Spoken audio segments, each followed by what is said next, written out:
आणि आता बातमी दोन राजकीय मित्रांची।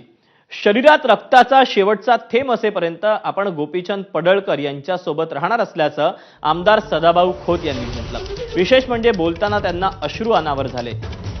आम्हा दोघांना विरोधक नैवेद्यालाही ठेवणार नाहीत। वंचितांसाठी गोपीचंद पडळकर प्रस्थापितांच्या विरोधात आक्रमक भूमिका घेतात, म्हणून प्रस्थापितांचा पडळकरांवर राग असल्याचं खोत यांनी म्हटलं। सांगलीत एका कार्यक्रमात सदाभाऊ खोत यांनी हे उद्गार काढले। पडळकर देखील यावेळी व्यासपीठावर हजर होते।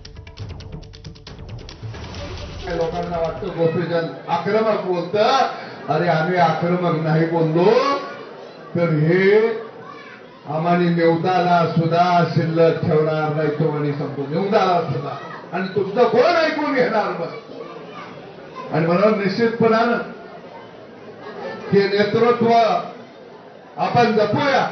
आज या बिरोबाच्या दारात मी उभा आहे, बाळूमामाच्या समोर उभा आहे। मी तुम्हाला सांगतो, माझा रक्ताचा शेवटचा थेंब आहे, तो प्रेम